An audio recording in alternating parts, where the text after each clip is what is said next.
Immanuel Kant fue un filósofo y científico prusiano de la Ilustración. Fue el primero y más importante representante del criticismo y precursor del idealismo alemán. Es considerado como uno de los pensadores más influyentes de la Europa moderna y de la filosofía universal. Además es uno de los últimos pensadores de la modernidad, anterior a la filosofía contemporánea, cuyo origen suele situarse en 1831 tras la muerte de Hegel. Kant distingue tres preguntas filosóficas a las que dedica sus obras capitales: ¿qué puedo conocer?, en la crítica de la razón pura, calificada generalmente como un punto de inflexión en la historia de la filosofía, en la que investiga la estructura misma de la razón; ¿qué debo hacer?, con la crítica de la razón práctica y la metafísica de las costumbres; y ¿qué puedo esperar?, en la crítica del juicio. Estas tres preguntas pueden resumirse en una: ¿qué es el hombre? Asimismo, Kant propuso que la metafísica tradicional se puede reinterpretar a través de la epistemología, ya que podemos encarar problemas metafísicos cuando entendemos y relacionamos la fuente con los límites del conocimiento. Kant adelantó importantes trabajos en los campos de la ciencia, el derecho, la epistemología, la moral, la religión, la política y la historia, habiendo logrado, inclusive, una síntesis entre el empirismo y el racionalismo. Aceptando que si bien todo nuestro conocimiento empieza con la experiencia, no todo procede de ella, dando a entender que la razón juega un papel importante. Kant argumentaba que la experiencia, los valores y el significado mismo de la vida serían completamente subjetivos si no hubiesen sido subsumidos por la razón pura, y que usar la razón sin aplicarla a la experiencia, nos llevaría inevitablemente a ilusiones teóricas. En su doctrina del idealismo trascendental, Kant argumentó que el espacio y el tiempo son meras formas de intuición que estructuran toda experiencia y, por lo tanto, si bien las cosas en sí mismas existen y contribuyen a la experiencia, no obstante son distintas de los objetos de la experiencia. Kant trazó un paralelo con la revolución copernicana en su propuesta de que los objetos de los sentidos deben ajustarse a nuestras formas espaciales y temporales de la intuición y que, en consecuencia, podemos tener un conocimiento a priori de los objetos de los sentidos.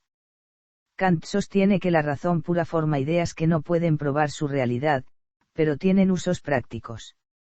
Con respecto a la moral, la ética kantiana afirma que un sujeto racional se autoimpone una ley moral a priori que debe cumplir y que se deriva de la buena voluntad, a la que llamó imperativo categórico.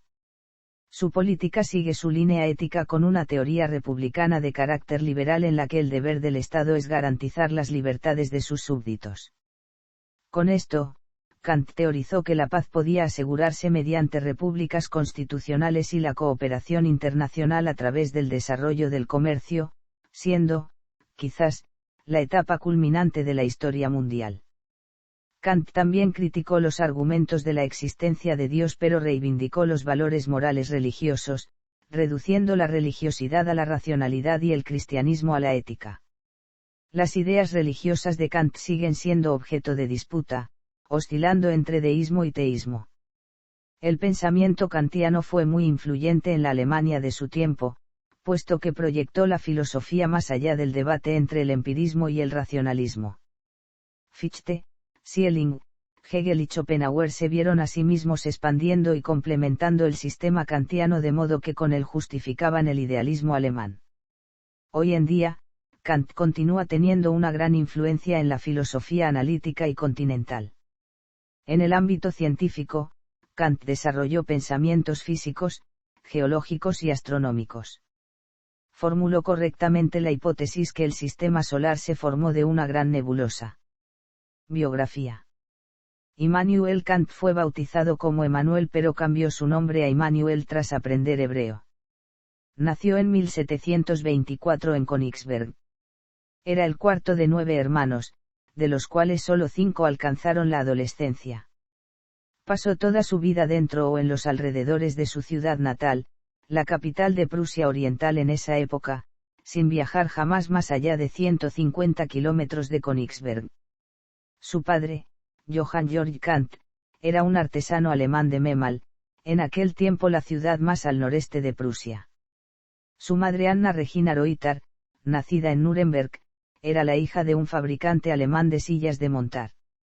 En su juventud, Kant fue un estudiante constante, aunque no espectacular. Creció en un hogar pietista que ponía énfasis en una intensa devoción religiosa, la humildad personal y una interpretación literal de la Biblia. Por consiguiente, Kant recibió una educación tan severa, estricta, punitiva, disciplinaria, polarizada y excluyente, que favorecía la enseñanza del latín y la religión por encima de las matemáticas y las ciencias. Juventud. Desde el principio de sus estudios, Kant mostró gran aplicación en sus investigaciones. Primero fue enviado al Collegium Fridericianum y después se matriculó en la Universidad de Königsberg en 1740, a la edad de 16 años.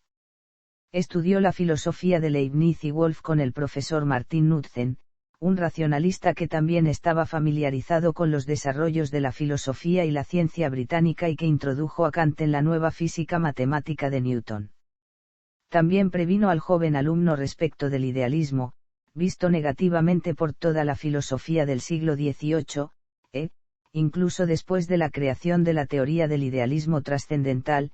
Kant refutó el idealismo en la segunda edición de su obra principal, La crítica de la razón pura. El infarto de su padre y su posterior muerte en 1746 interrumpió sus estudios. Kant se convirtió en un profesor particular en los pequeños pueblos alrededor de Königsberg, pero continuó su investigación académica. En 1749 publicó su primera obra filosófica, Gedanken von der Wahrheitsschätzung der lebendigen Kräfte. Kant publicó muchas más obras sobre temas científicos, y llegó a ser profesor universitario en 1755. El tema de sus lecciones era la metafísica, la cual enseñó durante casi 40 años, incluso después de su ruptura con esta. El manual para el curso estaba escrito por Alexander Gottlieb Baumgarten, autor del término estética, en su sentido moderno.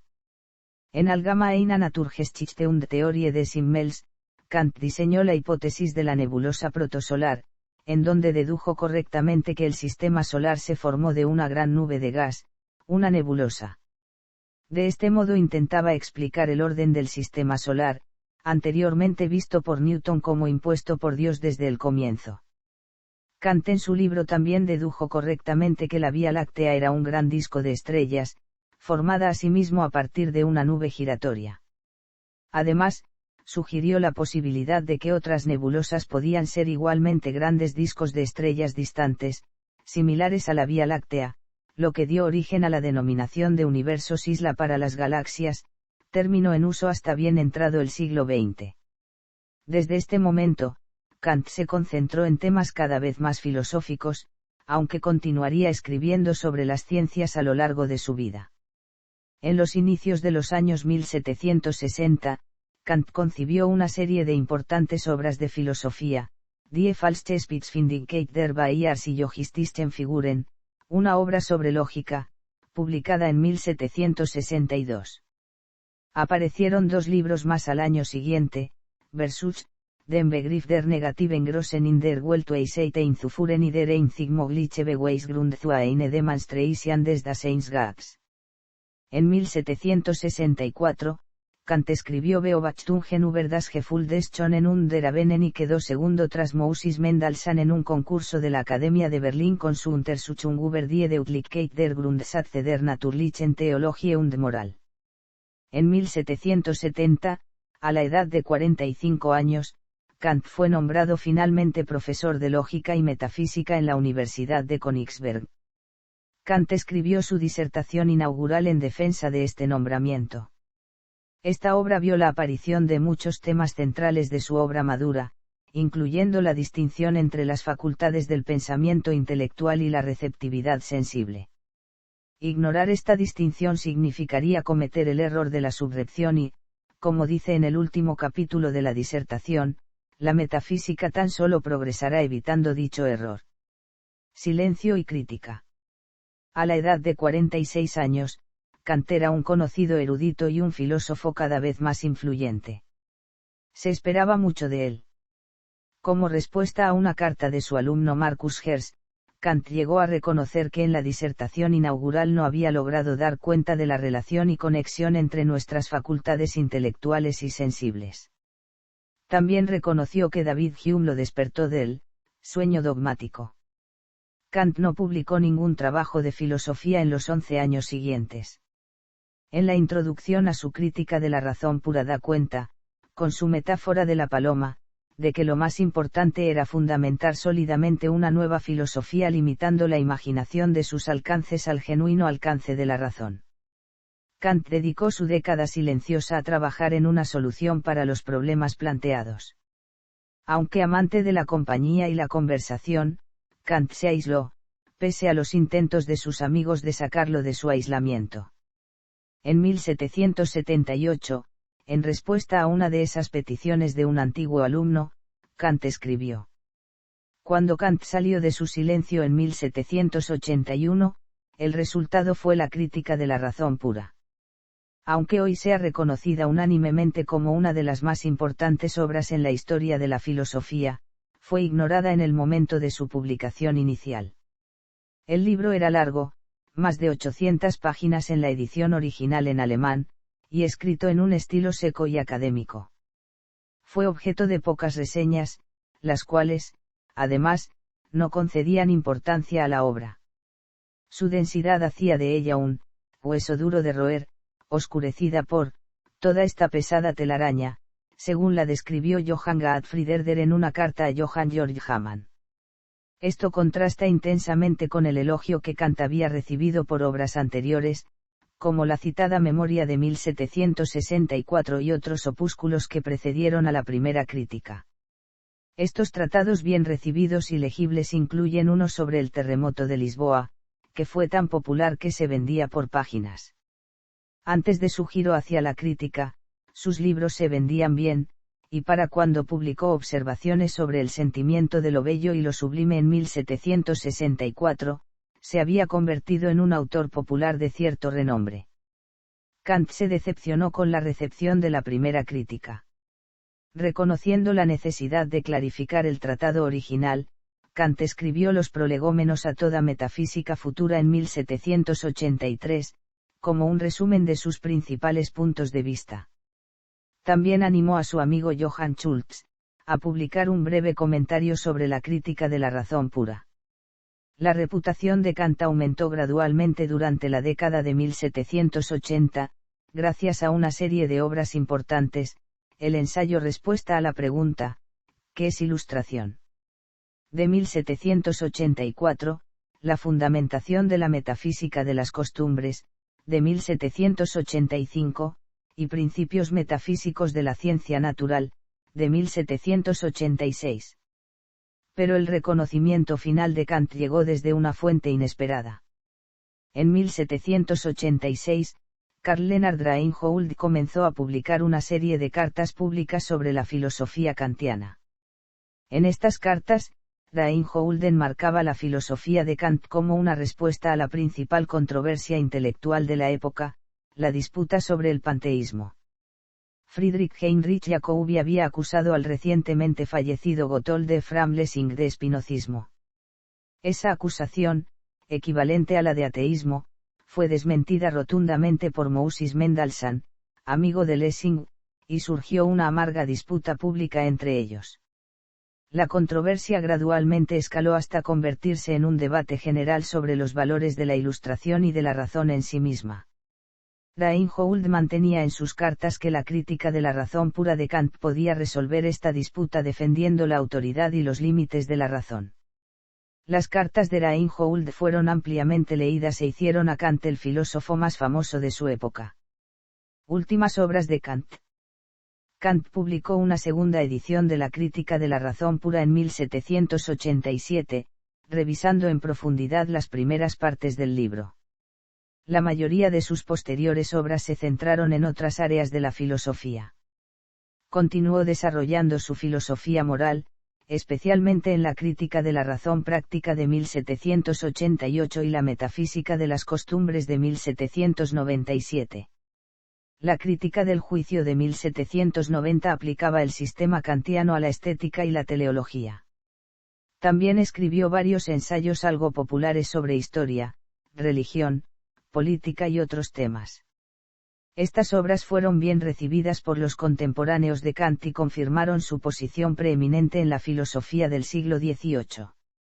Había varias revistas dedicadas únicamente a defender y criticar la filosofía kantiana. Pero, a pesar de su éxito, las tendencias filosóficas se movían en otra dirección. Muchos de los discípulos más importantes de Kant transformaron la posición kantiana en formas de idealismo cada vez más radicales. Esto marcó la aparición del idealismo alemán. Kant se opuso a estos desarrollos y denunció públicamente a Fichte en una carta abierta en 1799. Fue uno de sus últimos actos filosóficos. Muerte. Su salud había venido empeorando desde hacía mucho tiempo. Tuvo arteriosclerosis cerebral y en el invierno de 1803 tenía dolores estomacales, pérdida de memoria y sueño. Murió a las 11 de la noche del domingo 12 de febrero de 1804 en Königsberg, murmurando la palabra, Genug, antes de expirar. Su inacabada obra final, el fragmentario Opus Posthumum, fue publicada póstumamente. Su entierro fue un acontecimiento en el que asistieron una multitud de personas de todas las clases sociales. Algunos años después de su fallecimiento, en 1827, la Iglesia Católica incluyó su crítica de la razón pura en el índice de libros prohibidos, continuando así en las sucesivas ediciones del Index. De 1879 a 1881 se recolectó dinero para construir una capilla a modo de monumento. La tumba de Kant se encuentra fuera de la Catedral de Königsberg, actual Kaliningrado, en el río Pregolia y es uno de los pocos monumentos alemanes conservados por los soviéticos después de que conquistaran y anexionaran la ciudad en 1945. La tumba original de Kant fue demolida por las bombas rusas a comienzos de aquel año. Una réplica de una estatua de Kant, ubicada enfrente de la universidad, fue donada por una entidad alemana en 1991. Los recién casados llevan flores a la capilla, como hicieron antes para el monumento de Lenin. Cerca de la tumba se halla una placa con la siguiente inscripción en alemán y ruso, tomada de la conclusión, de Crítica de la razón práctica: dos cosas me llenan la mente con un siempre renovado y acrecentado asombro y admiración por mucho que continuamente reflexione sobre ellas, el firmamento estrellado sobre mí y la ley moral dentro de mí. Mitos y reconocimiento. Han surgido una variedad de creencias populares con respecto a la vida de Kant. A menudo se sostiene, por ejemplo, que Kant maduró tardíamente, que solo se convirtió en un filósofo importante a sus 50 y tantos años, después de rechazar sus anteriores puntos de vista. Aunque es cierto que Kant escribió sus mejores obras relativamente tarde en su vida, existe una clara tendencia a infravalorar sus obras anteriores. Los estudios recientes sobre Kant han dedicado más atención a estos escritos, precríticos, y se ha reconocido una cierta continuidad con sus obras maduras. Muchos de los mitos comunes acerca de las peculiaridades personales de Kant se enumeran, explican y refutan en la introducción del traductor inglés Goldthwait de las observaciones sobre el sentimiento de lo bello y lo sublime. Se sostiene que Kant vivió una vida muy estricta y previsible, lo que lleva a la historia, a menudo repetida, de que sus vecinos ponían los relojes en hora cuando daba sus paseos diarios. De nuevo, esto es cierto solo en parte. Mientras fue joven, Kant fue una persona muy sociable y un apasionado de los convites durante la mayor parte de su vida. Era delicado, de baja estatura, apenas salió de su ciudad natal y nunca se casó. Entre sus aficiones, le gustaba jugar al billar y bebidas alcohólicas como el vino. Solo en una época más avanzada de su vida, la influencia de su amigo, el comerciante inglés Joseph Green, hizo que Kant adoptara un estilo de vida más regular. Hans Weininger fundó en 1905 la Sociedad Kantiana en Halle, que fue desmantelada por los nazis pero reabierta en 1945. A día de hoy existen varias sociedades kantianas en distintos países del mundo como los Estados Unidos. Immanuel Kant influenció a muchos filósofos, entre ellos, Fichte, Schelling, Hegel, Schopenhauer, Nietzsche, Heidegger, Foucault, Jean-Francois Lyotard y Jacques Derrida. Pensamiento filosófico. Todo aquel que se ocupe de filosofía moderna no puede dejar de lado a Kant, tal vez haya que decir lo mismo de todo aquel que se ocupe de filosofía. Su obra es típicamente alemana, muy elaborada y un tanto nebulosa. Encerrado en su gabinete, donde pasó su larga vida de casi 80 años, cuidaba poco el filósofo del mundo banal, aun cuando lo frecuentaba con placer. Vivió durante la época de la Ilustración, la cual describió de la siguiente forma. Encasillado en su subjetividad, a la manera de Descartes, da a sus teorías una dirección muy distinta a la del filósofo francés. Descartes se adentra en su yo, pero ha de encontrar el camino para elevarse a Dios, y a un tiempo, para dar, certidumbre, al mundo físico o de la res extensa. Kant, encerrado en un mundo fenoménico, ha de descalificar la posibilidad de contactar a las cosas en sí mismas, sean las del mundo, la de Dios, o del alma. La filosofía de Kant no niega la existencia de Dios, ni un orden moral, ni la realidad pensable de un mundo físico. Lo que niega, salvo en lo moral, es que la razón humana pueda trascender y llegar a esos entes en sí mismos, sean el mundo, Dios, o el alma. Kant intenta superar la crítica al fundamento epistemológico del principio de causalidad que había hecho David Hume, que no tenía una respuesta satisfactoria hasta su época, además de superar la metafísica dogmática de los racionalistas. Kant parte de la conciencia, de las representaciones fenoménicas del yo, sean provenientes del mundo externo o interno. Se aboca, desde un principio, a la estética trascendental. Kant entiende por sensación el efecto de un objeto sobre la facultad representativa, en cuanto somos afectados por él. Se entiende que se prescinde por completo de la naturaleza del objeto afectante y que solamente se presta atención al efecto que se produce en nosotros, en lo puramente subjetivo. La intuición empírica es una percepción cualquiera que refleja a un objeto, y así el conocimiento es considerado como un medio. La intuición empírica es la que se refiere a un objeto, pero por medio de la sensación. El fenómeno es el objeto indeterminado de la intuición empírica. El árbol puede afectarnos y de él tenemos una representación fenoménica. Nada podemos saber del árbol en sí. La realidad de la cosa, en ella misma, es un noúmeno no alcanzable. Kant sintetiza su pensamiento, y en general, el campo de la filosofía en sentido cosmopolita, en 3 preguntas: ¿qué puedo conocer? ¿Qué debo hacer? ¿Qué puedo esperar?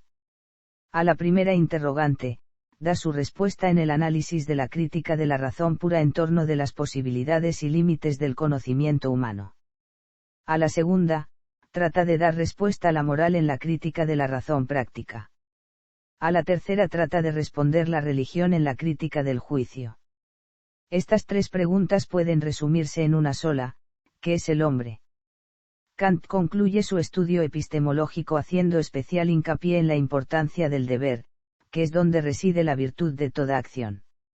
Al hacer coincidir la máxima de cualquier acción con la ley práctica, el ser humano habrá encontrado el principio objetivo y universal del obrar. Como científico desarrolló en Historia General de la Naturaleza y Teoría del Cielo sus ideas sobre la evolución del sistema solar a partir de una nebulosa gaseosa, el retraso de la rotación de la Tierra por las mareas, el concepto de un universo compuesto de galaxias, desempeñando así un papel importante en la configuración de la visión de la naturaleza como desarrollándose de acuerdo con sus propios procesos. Idealismo trascendental.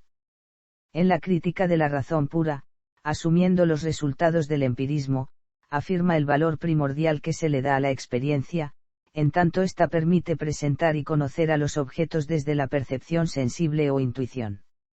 El conocimiento independiente de la experiencia se llama a priori y se distingue del empírico, que tiene fuentes a posteriori. La capacidad de recibir representaciones se llama sensibilidad, y es una receptividad, pues los objetos vienen dados por esta. La capacidad que tenemos de pensar y organizar los objetos de conocimiento dados por la sensibilidad se llama entendimiento, que pertenece a las categorías a priori del sujeto cognoscente. Con esto, Kant hace una síntesis entre racionalismo y empirismo. Kant distinguió entre proposiciones analíticas y sintéticas. Proposición analítica, una proposición cuyo concepto del predicado está contenido en el concepto del sujeto, por ejemplo, todos los solteros no están casados o todos los cuerpos ocupan espacio. Proposición sintética, una proposición cuyo concepto del predicado no está contenido en el concepto del sujeto, por ejemplo, todos los solteros están solos o todos los cuerpos tienen peso. Una proposición analítica es verdadera por la naturaleza del significado de las palabras en la oración, no necesitamos más conocimiento que la comprensión del lenguaje para comprender esta proposición. Por otro lado, una declaración sintética es aquella que nos dice algo sobre el mundo. La verdad o falsedad de los enunciados sintéticos se deriva de algo fuera de su contenido lingüístico. En este caso, el peso no es un predicado necesario del cuerpo, hasta que se nos dice la pesadez del cuerpo, no sabemos que tiene peso. En este caso, se requiere la experiencia del cuerpo antes de que se aclare su pesadez. Antes de la primera crítica de Kant, los empiristas y los racionalistas asumían que todos los enunciados sintéticos requerían experiencia para ser conocidos. Kant refuta este supuesto afirmando que las matemáticas elementales, como la aritmética, son sintéticas a priori, en el sentido de que sus afirmaciones proporcionan nuevos conocimientos no derivados de la experiencia. Por ejemplo, en el cálculo 5 más 7 igual a 12 no hay nada en los números 5 y 7 por el cual se pueda inferir el número 12. Por lo tanto, 5 más 7 o 12 no son analíticos porque su referencia es la misma pero su sentido no lo es. El enunciado 5 más 7 igual a 12 nos dice algo nuevo sobre el mundo. Es evidente por sí mismo, e innegablemente a priori, pero al mismo tiempo es sintético. Así, Kant argumentó que una proposición puede ser sintética y a priori. Esto se convierte en parte de su argumento general a favor del idealismo trascendental. Es decir, sostiene que la posibilidad de la experiencia depende de ciertas condiciones necesarias, que él llama formas a priori, y que estas condiciones estructuran y son verdaderas del mundo de la experiencia. Las intuiciones que se refieren a un objeto dado por las sensaciones se llaman intuiciones empíricas y el objeto sensible constituido por la sensación y las formas puras a priori de espacio y tiempo impresas por el hombre, se llama fenómeno. Asimismo, a las representaciones en las que no se encuentra nada perteneciente a la sensación se las llama puras. Se sigue que la ciencia de la sensibilidad es llamada estética trascendental, que forma parte de la doctrina trascendental de los elementos en la crítica de la razón pura. Estética trascendental. Analítica trascendental. Dialéctica trascendental. Ética. La ética kantiana está contenida en lo que se ha denominado como sus tres obras éticas: fundamentación de la metafísica de las costumbres, crítica de la razón práctica y metafísica de las costumbres. Además de estas tres obras capitales, para entender el pensamiento ético kantiano, debemos mencionar sus lecciones de ética, fruto de la recopilación de los apuntes que sus alumnos realizaron durante la época de 1775 a 1781. Kant se caracterizó por la búsqueda de una ética o principios con el carácter de universalidad que posee la ciencia. Para la consecución de dichos principios, Kant separó las éticas en éticas formales y éticas empíricas o materiales. Kant rechazó estas últimas éticas al no poder formular leyes y juicios morales universales, por lo que optó por formar una metafísica de la moral completamente aislada, que no esté mezclada con ninguna teología, física o hiperfísica. La ética kantiana no tiene fines y se centra en cómo debemos actuar. En el conjunto de sus escritos, Kant construyó las bases para una ley ética a partir del concepto del deber. En el plano ético, el deber no se impone desde su exterior a posteriori, sino que se postula a priori mediante la razón. Debido a su énfasis en el deber, la ética kantiana se considera una ética deontológica. El sentido de la vida es pues vivir conforme a una correcta conducta moral para que la conciencia no nos reproche nada, nos satisface y tranquiliza. Postulados de la razón y la libertad. Buena voluntad. Imperativo categórico. Política. Kant escribió su filosofía social y política para defender la Ilustración en general y la idea de libertad en particular. El pensamiento político de Kant sigue su línea ética y se puede resumir en un gobierno republicano de organización internacional. En términos más característicamente kantianos, es la doctrina del Estado basada en la ley y de la paz eterna. De hecho, en cada una de estas formulaciones, ambos términos expresan la misma idea, la de constitución legal o la de paz a través de la ley. La filosofía política de Kant, al ser esencialmente una doctrina jurídica, rechaza por definición la oposición entre la educación moral y el juego de las pasiones como fundamentos alternativos de la vida social. El Estado se define como la unión de hombres bajo la ley. El Estado está constituido por leyes que son necesarias a priori porque emanan del concepto mismo de derecho. Un régimen no puede ser juzgado con otros criterios ni se le pueden asignar otras funciones que las propias del orden lícito como tal. Kant seguía la visión pesimista de Thomas Hobbes de la naturaleza humana en la política.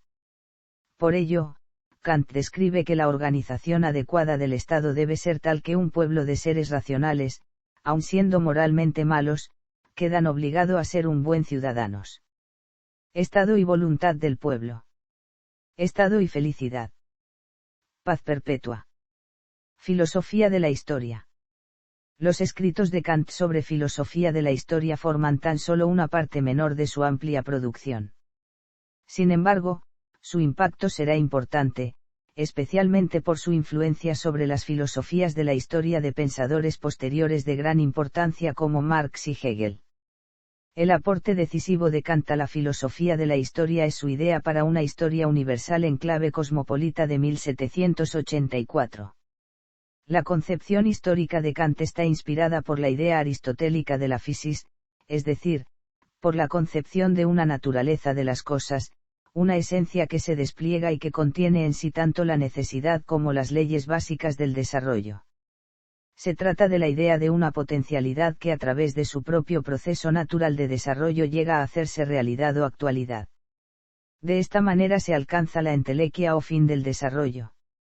Kant transformará esta idea en la base de una visión progresiva de la historia totalmente ajena al pensamiento griego clásico. Según Kant, una ley inmanente del progreso, dictada por la necesidad de la naturaleza de alcanzar sus fines, rige la historia aparentemente absurda y antojadiza de la especie humana, elevándola sucesivamente desde el nivel inferior de la animalidad hasta el nivel supremo de la humanidad. La tarea del filósofo es, justamente, descubrir en ese absurdo decurso de las cosas humanas una intención de la naturaleza, a partir de la cual sea posible una historia de criaturas tales que, sin conducirse con arreglo a un plan propio, si lo hagan conforme a un determinado plan de la naturaleza. Según Kant, el hombre comparte, como especie, el destino teleológico o determinado por su fin que Aristóteles vio como la ley de desarrollo de todo lo natural. Todas las disposiciones naturales de una criatura están destinadas a desarrollarse alguna vez completamente y con arreglo a un fin en el hombre. Aquellas disposiciones naturales, que tienden al uso de la razón, deben desarrollarse por completo en la especie, mas no en el individuo. Esta es la fuerza que actúa entre bastidores con el fin de desplegar todas las potencialidades humanas y los individuos o los pueblos no son más que sus instrumentos inconscientes. Poco imaginan los hombres que, al perseguir cada cual su propia intención según su parecer y a menudo en contra de los otros, siguen sin advertirlo, como un hilo conductor, la intención de la naturaleza, que les es desconocida, y trabajan en pro de la misma. Esta idea de una fuerza oculta que actúa como motor e hilo conductor de una historia cuyo verdadero sentido no es comprendido por sus protagonistas directos no es sino una naturalización aristotélica de la idea de la providencia y será central tanto en la visión de la historia de Hegel como en la de Marx. Hegel reemplazará las leyes de la naturaleza de Kant por las de la lógica o razón y Marx pondrá a las fuerzas productivas en su lugar, pero la estructura mental diseñada por Kant permanecerá, en su esencia, intacta. Ahora bien, el parentesco entre estos tres pensadores va mucho más allá de esto. Kant concibe también la historia como un proceso triádico o dividido en tres fases, que va desde el estado de animalidad, pasando por un largo desarrollo lleno de dolor, conflictos y luchas hasta llegar al fin de la historia, que será un estado de perfección que el mismo Kant define como quiliasmo, que no es sino el sinónimo de raíz griega de milenio. Se puede considerar la historia de la especie humana en su conjunto como la ejecución de un plan oculto de la naturaleza para llevar a cabo una constitución interior y a tal fin exteriormente perfecta, como el único estado en el que puede desarrollar plenamente todas sus disposiciones en la humanidad. Como se ve, la filosofía también puede tener su quiliasmo. En un pasaje de otra obra, Kant se expresa de una forma aún más cargada de simbolismo milenarista: cuando la especie humana haya alcanzado su pleno destino y su perfección más alta posible, se constituirá el reino de Dios sobre la tierra. De lo hasta aquí dicho sería, sin embargo, un serio error sacar la conclusión de que el gran filósofo de Königsberg hubiese sido un pensador milenarista en el verdadero sentido militante y revolucionario de la palabra. Para ello le faltan muchos de los elementos más esenciales y dinámicos del pensamiento milenarista tal como se estructuraba en el pensamiento medioeval o se estructurará en el marxismo venidero. El anuncio del milenio es algo distante en Kant, casi teórico. Siempre que proclama su fe en un estado venidero de perfección o quiliasmo agrega frases como la siguiente, si bien solo cabe esperarlo tras el transcurso de muchos siglos. La adhesión a lo que el mismo Kant en otro escrito caracteriza como la concepción quiliástica de la historia va unida a una sobria y a veces sombría descripción de la situación y posibilidades actuales de hombre y, más importante aún, sobre su naturaleza esencialmente imperfecta tal como nos lo recuerda su famosa frase sobre el madero torcido del cual está hecho lo humano y del cual nada recto puede tallarse. El de Kant no es, por tanto, sino un utopismo light, suave y lejano, una premisa metodológica más que otra cosa, y por ello incapaz de despertar las esperanzas y energías revolucionarias de sus contemporáneos. Sin embargo, su herencia no tardaría en evolucionar hacia la actualización y el intento de realización revolucionaria del sueño de una realización plena de las potencialidades humanas en una sociedad sin conflictos ni contradicciones. En el mismo sentido faltan en Kant los componentes esenciales de los mitos movilizadores centrales del milenarismo y las utopías revolucionarias en torno a una edad de oro perdida y a una especie de paraíso venidero.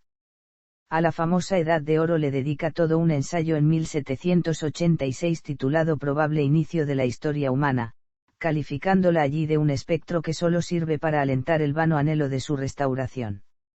El comienzo de la historia es para Kant algo tan alejado de toda quimera como lo es la pura y bruta animalidad. La verdadera historia, la historia de la lenta y difícil humanización del hombre, es decir, de su autoconstitución en un ser moral y libre, comienza con el primer paso desde esta animalidad hacia la moralidad o, lo que es lo mismo, con la irrupción de la libertad, que saca al hombre de la existencia meramente instintiva propia del estado puro de naturaleza. Pero con la libertad llega no solo el bien sino también el mal y, según la enumeración de Kant, la discordia, la propiedad del suelo, la desigualdad entre los hombres, el constante peligro de guerra, la más abyecta esclavitud y los vicios.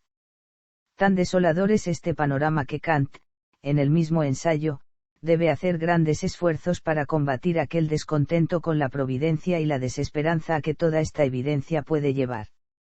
Finalmente está, si bien en un horizonte muy lejano, el fin final de la historia y de la naturaleza humana, el estado de perfección o el reino de Dios sobre la tierra, pero la descripción de Kant del mismo es un verdadero anticlímax. Se trata de la moralidad y la legalidad, del hombre que vive de acuerdo con el imperativo categórico y ata definitivamente su animalidad con las cadenas de una conducta moral voluntariamente asumida. Esto está, obviamente, a años luz de los sueños mesiánicos de la mayoría de los partidarios más utópicos de la idea del progreso acerca del advenimiento de una sociedad de total libertad, hermandad y comunidad. Nada hay en Kant que de manera alguna se acerque al delirio de los espíritus libres del milenarismo medieval, al hombre nuevo del comunismo venidero o al sueño nazi del Tercer Reich como una comunidad superior sobre la base de una raza superior. Antropología. Kant impartió clases sobre antropología, el estudio de la naturaleza humana, durante 23 años y medio. Fue una de las primeras personas de su tiempo en introducir la antropología como un área de estudio intelectual, mucho antes de que el campo ganara popularidad, y se considera que sus textos han avanzado en el campo.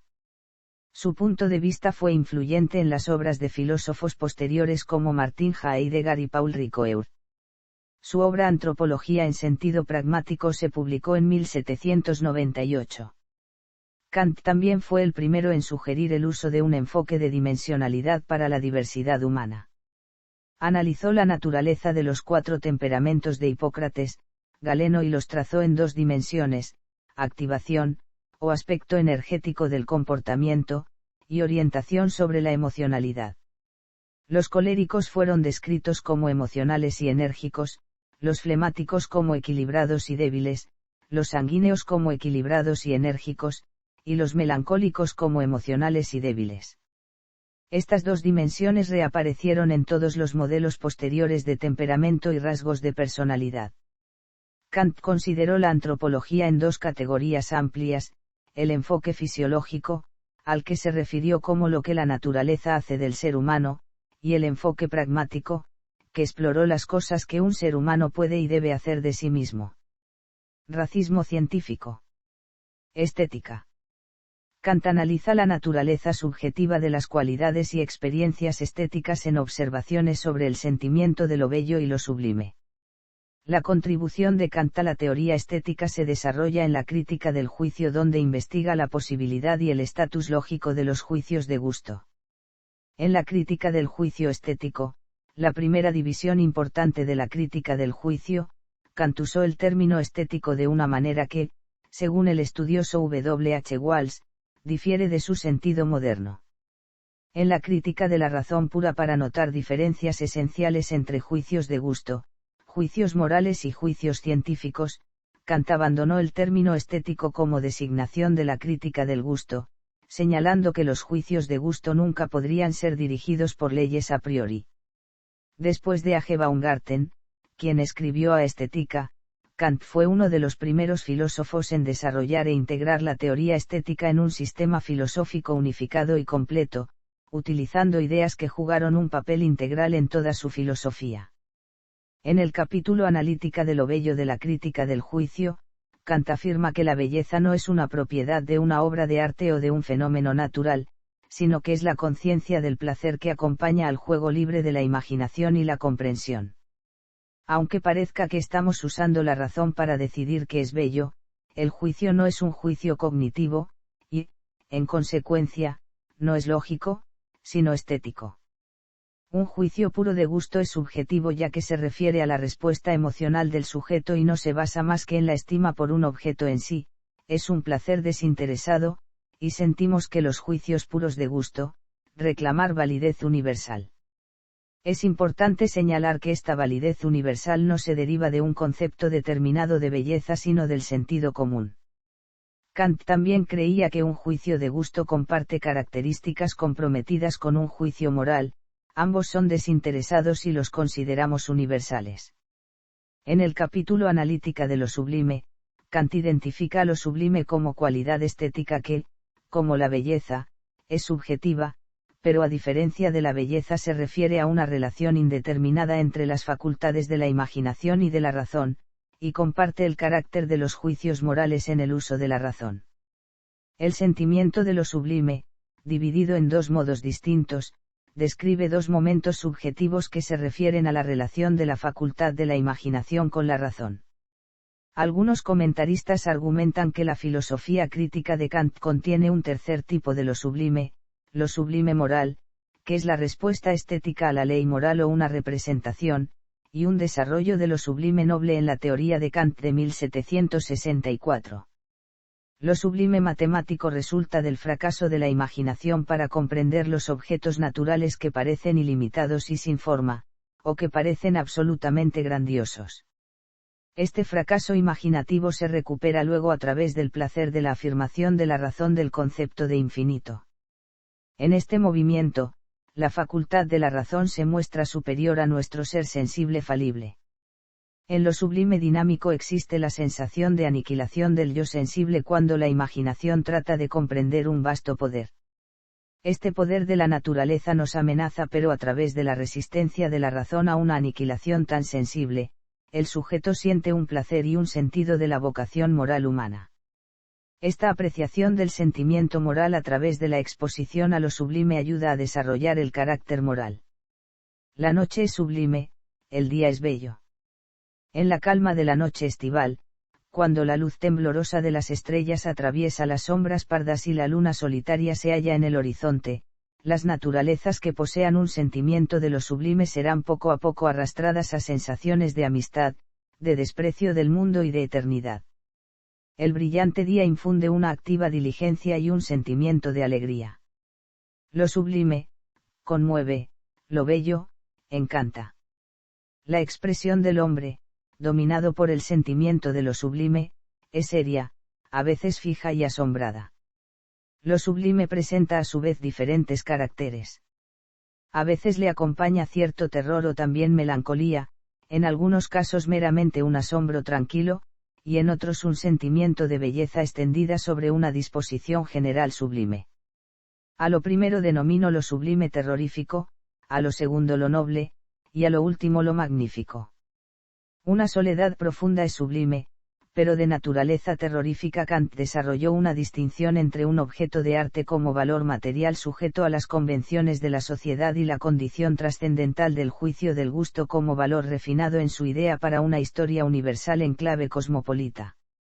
En la tesis 4IV de esa obra identificó todo el arte como los frutos de la insociabilidad debido al antagonismo de los hombres en la sociedad y, en la tesis 7, afirmó que si bien tal propiedad material es indicativa de un estado civilizado, solo el ideal de moralidad y la universalización del valor refinado a través de la mejora de la mente pertenece a la cultura. En el comienzo del capítulo 4 de lo bello y lo sublime, Kant usó estos dos conceptos en los pueblos europeos, diciendo que, entre los pueblos de nuestra parte del mundo, son, en mi opinión, los italianos y franceses los que más se distinguen de los demás por el sentimiento de lo bello, y los alemanes, ingleses y españoles, los que más sobresalen en el de lo sublime. También Kant afirmó la contemplación estética de la violencia política de camaradas en lucha, como el terror francés, desde una distancia prudencial. También Kant desarrolló una teoría del humor que se ha interpretado como una teoría de la incongruencia. Ilustró su teoría contando 3 chistes narrativos en la crítica del juicio. Kant contó muchos más chistes a lo largo de sus conferencias y escritos. Religión. Según Caspar Siger-Moser, la filosofía de la religión de Kant no es sino la respuesta, ¿qué es lo que puedo esperar? En su etapa precrítica, Kant argumentó a favor de la existencia de Dios con su concepción de Dios, similar a la de Leibniz y Wolff, como ser todo suficiente, fundamento de lo contingente. En la nueva elucidación, el argumento consiste en la afirmación de que nada puede concebirse como posible a menos que lo que sea real en cada concepto posible exista y, de hecho, exista absolutamente necesariamente. En la crítica de la razón pura, Kant clasificó los argumentos de la existencia de Dios según la estructura argumentativa, ontológico, cosmológico y físico-teleológico. Kant criticó a cada uno de los argumentos, sosteniendo que no proporcionan una ruta demostrativa segura para una afirmación de Dios. Enfatizó además que la existencia no es un predicado real. Cientáleros reales, dijo Kant, no poseen en absoluto mayor contenido que cientáleros posibles. Luego, se ha de salir del concepto si se quiere atribuirle existencia al objeto. Anteriormente, Kant ya criticó estos argumentos en su obra El único fundamento posible de una demostración de la existencia de Dios. Respecto al problema del mal, Kant escribió en su ensayo sobre el fracaso de todo ensayo filosófico en la teodicea que la razón por la que todas las posibles teodiceas fallan es porque que la sabiduría moral de Dios es completamente a priori y no puede basarse en absoluto en la experiencia de lo que sucede en el mundo, por lo que no se puede probar como una certeza apodíctica. No obstante, Kant agregó que tampoco hay base para una antiteodicea exitosa y que es posible que exista una teodicea filosófica exitosa. Por lo tanto, la teodicea, al igual que las cuestiones religiosas en general, resulta ser una cuestión de fe. ¿En qué es la ilustración?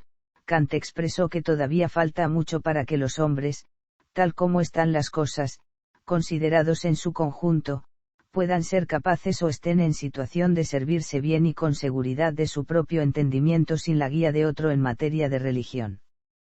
Kant argumentó que la ley moral requiere justicia, felicidad proporcional a la virtud y solo la Dios puede asegurar esto en una vida futura.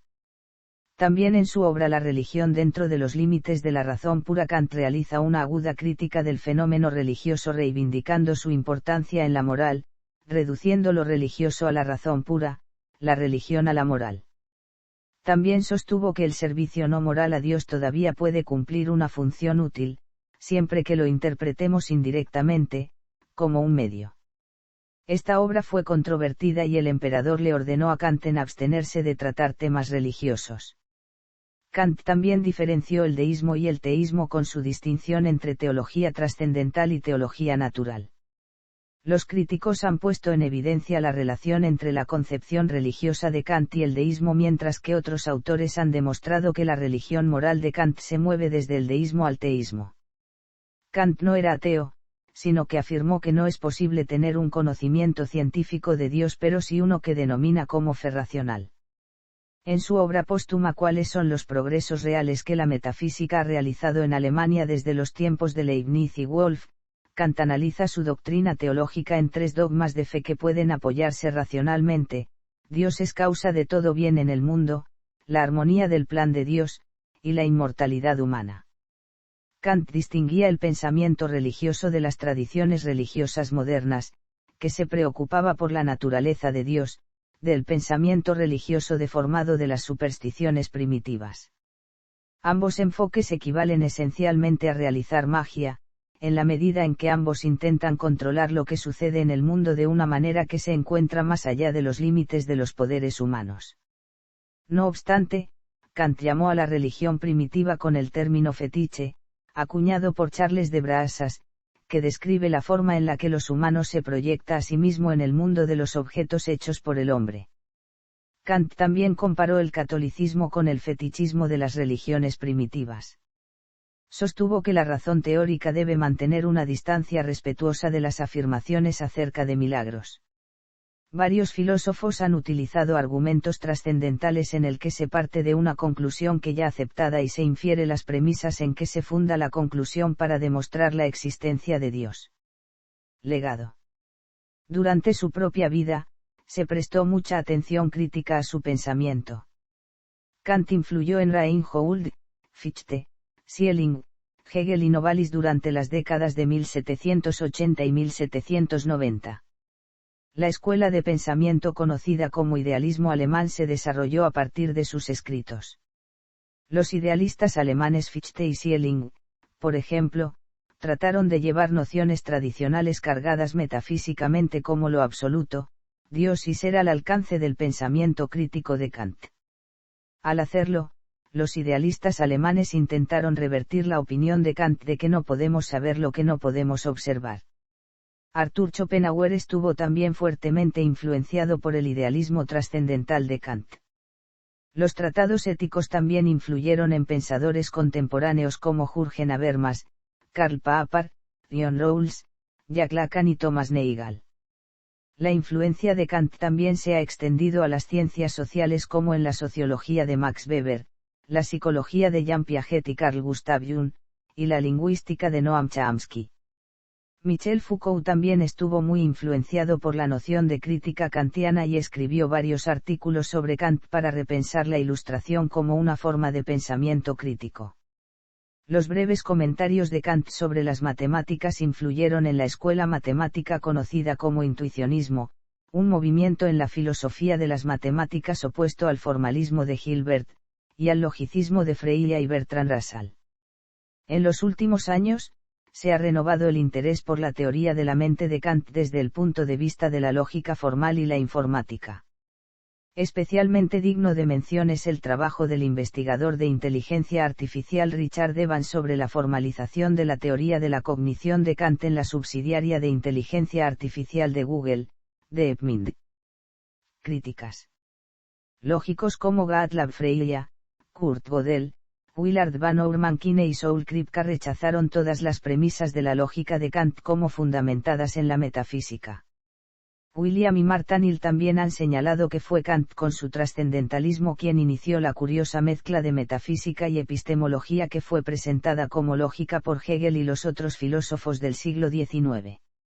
El pilar fundamental del idealismo trascendental de Kant, es decir, que el espacio y el tiempo son condiciones puras pero subjetivas a priori de la percepción humana, colapsó con el advenimiento de la física cuántica moderna y fue refutado. Por otro lado, Grit-Germann sostuvo que la filosofía kantiana se volvió más indispensable y llevada a sus consecuencias más radicales. El trabajo de Kant sobre las matemáticas y el conocimiento sintético a priori también es citado por el físico teórico Albert Einstein como una influencia temprana en su desarrollo intelectual, que luego criticó duramente y rechazó. Einstein dijo una vez explícitamente que si uno no quiere afirmar que la teoría de la relatividad va en contra de la razón, no puede retener los conceptos y normas a priori del sistema de Kant. La ética de Kant no está exenta de críticas. Así podemos destacar el aforismo 335 de la Gaia Ciencia de Nietzsche, en el que, siguiendo la línea del estilo particular del filósofo alemán, se dice lo siguiente, como: admiras el imperativo categórico en tu interior. El carácter riguroso de tu llamado juicio moral. Este carácter incondicional del sentimiento que dice, del mismo modo que yo juzgo, tienen que juzgar todos. Admira allí más bien tu egoísmo. Y la ceguera, insignificancia y la falta de pretensiones de tu egoísmo. ¿Por qué es egoísmo, en efecto, sentir el propio juicio como ley universal? Nietzsche llamó a la filosofía de Kant la filosofía de las puertas traseras por haber eliminado a Dios como verdad pero se lo introduce como postulado. El hecho de que Kant, de algún modo, resucite a Dios en su KPV le valdrá la sátira y la crítica de muchos otros pensadores que le sucederían, tomando parte de su pensamiento. A este respecto escribe Heinrich Heine, Kant ha tomado el cielo por asalto ajusticiando a toda la guarnición. La misma divinidad, privada de toda demostración ha sucumbido. Ya no hay misericordia divina, ni bondad paternalista, ni recompensa futura para las privaciones actuales y el viejo Lampe, afligido espectador de semejante catástrofe, deja caer su paraguas mientras le corren por el rostro gruesas lágrimas y sudor de angustia. Esto logra enternecer a Kant y demuestra que no solamente es un gran filósofo, sino un hombre bueno. Reflexiona y se dice allegando a partes iguales generosidad e ironía, es preciso que Lampe tenga un Dios, sin lo cual no puede ser feliz el pobre hombre. Así pues, quiero con toda sinceridad que nuestra razón práctica garantice la existencia de Dios. De modos similares reaccionarán Schopenhauer o Freud, cuyos testimonios se recogen y son extraídos de Kant, entre la política y la moral de R. Aramayo. Para Gustavo Bueno, Kant era un ingenuo trascendental, y un cura laico. Hegel criticó la ética kantiana por no proveer suficientes detalles concretos en su teoría moral para afectar la toma de decisiones y por negar la naturaleza humana. Schopenhauer argumentó que la ética debería intentar describir cómo se comportan las personas y criticó a Kant por ser normativo. John Stuart Mill argumentó que las leyes morales kantianas están justificadas en principios utilitaristas. Michel Onfray sostiene que la filosofía kantiana no permite en ningún caso la desobediencia al deber, demostrando así que el sistema ético de Kant es compatible con la obediencia ciega de un genocida. Obras del período precrítico. Pensamientos sobre la verdadera estimación de las fuerzas vivas. Historia general de la naturaleza y teoría del cielo. En español, trad. De J. E. Junkut, Juárez Editor. Buenos Aires, 1969. Nueva dilucidación de los primeros principios del conocimiento metafísico. En Disertaciones latinas de Kant. Traducción de Juan David García Vacca. Universidad Central de Venezuela, Caracas, 1974. Historia y descripción de la naturaleza de los sucesos más notables del seísmo que ha sacudido a una gran parte de la Tierra a finales del año 1755. Nuevo concepto del movimiento y el reposo. La falsa sutileza de las cuatro figuras del silogismo. Ensayo para introducir el concepto de magnitudes negativas en la filosofía. El único fundamento posible de una demostración de la existencia de Dios. En español, trad. De J. M. Quintanas, Barcelona, pp.u. 1989. Observaciones sobre el sentimiento de lo bello y lo sublime. Trad. Alianza Editorial, Madrid, 2008. Sobre la nitidez de los principios de la teología natural y de la moral. Los sueños de un visionario explicados por los sueños de la metafísica. Traducción, Alianza, Madrid, 1987. Sobre el fundamento primero de la diferencia entre las regiones del espacio. Disertación inaugural. CSIC, Madrid, 1961. Aufsätze, das Philanthropien betreffend, en Pedagogía, ACAL, Madrid, 1983. Del periodo crítico. Crítica de la razón pura. Prolegómenos a toda metafísica futura que pueda presentarse como ciencia. Respuesta a la pregunta, ¿qué es ilustración? Idea para una historia universal en sentido cosmopolita. Fundamentación de la metafísica de las costumbres. Trad. De Manuel García Morente, Madrid, Espasa Calpe, 1994. Recensiones de las Ideas para una filosofía de la historia de la humanidad, de Herder. Principios metafísicos de la ciencia de la naturaleza. Trad. De C. Masmela, Alianza. Madrid, 1989. Probable inicio de la historia humana. ¿Qué significa orientarse en el pensamiento? Trad. De C. Correas, Buenos Aires, Leviatán, 1982.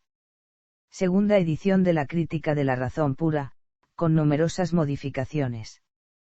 Sobre el uso de los principios teleológicos en la filosofía. Crítica de la Razón Práctica. Trad. De Miñana y Manuel García Morente, Madrid, Espasa Calpe, 1981. Trad. De Roberto R. Aramayo, Madrid, Alianza, 2000. Crítica del juicio. Trad.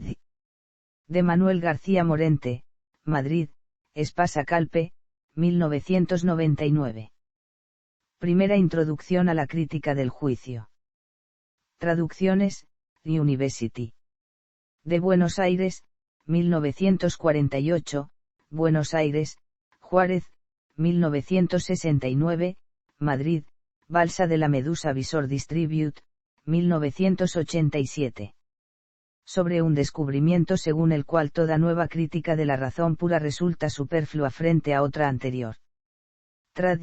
Buenos Aires, Aguilar, 1968, 1973. Sobre el fracaso de todos los ensayos filosóficos de Teodicea. ¿Cuáles son los progresos reales que la metafísica ha realizado en Alemania desde los tiempos de Leibniz y Wolff? Trad. ESP. Con el título Los progresos de la metafísica desde Leibniz y Wolff, Madrid, Tecnous, 1987. La religión dentro de los límites de la mera razón. Trad. D. F. Martínez Marzoa, Madrid, Alianza, 1986. Sobre el dicho, esto puede ser correcto en la teoría, pero no vale para la práctica. El fin de todas las cosas.